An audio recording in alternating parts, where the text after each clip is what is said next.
The news in detail. Prime Minister Narendra Modi today said that the government is fully committed to ensuring the sustainable development of Lakshadweep. Modi was addressing a function to mark the launching and laying the foundation stone of development projects worth 1,156 crore rupees at Kavaratti Island in Lakshadweep.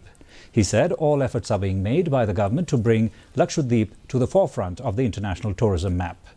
Lakshadweep, having hosted one of the G20 meetings, has helped the island group to establish its identity as a tourism destination.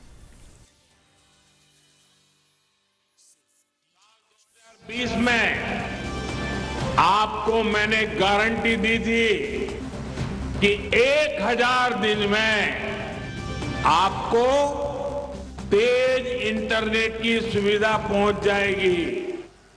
आज Kochi Lakshadweep submarine optical fibre project का लोकार्पण हो गया है।